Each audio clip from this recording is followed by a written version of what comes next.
Ladies and gentlemen, this is the first pass of the United States Navy's tailhook legacy flight.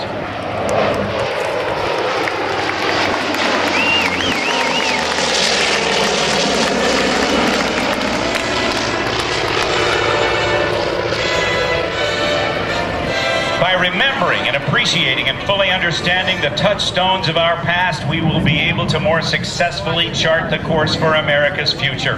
The commander of the Naval Air Forces developed this tailhook legacy flight program to keep naval aviation's ties to its proud heritage alive and viable.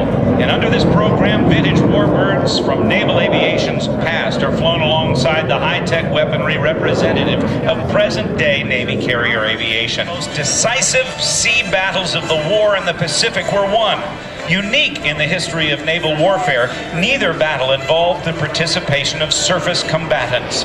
And by the end of the war, the aircraft carrier and its aviators have replaced the venerable battleship with dominant weapons warfare.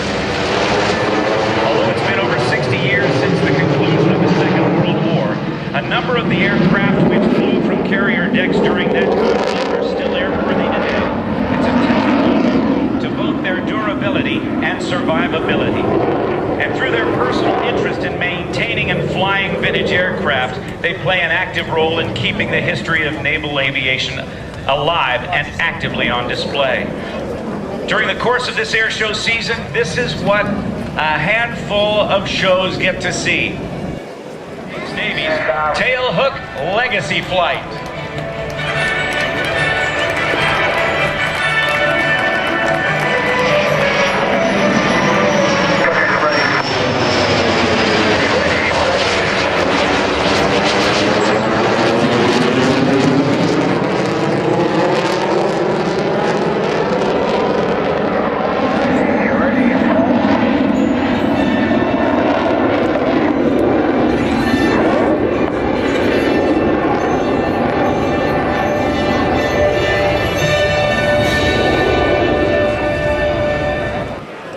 You'll see that typical but not exclusive of World War II, another aircraft with a tail wheel configuration versus a tricycle gear.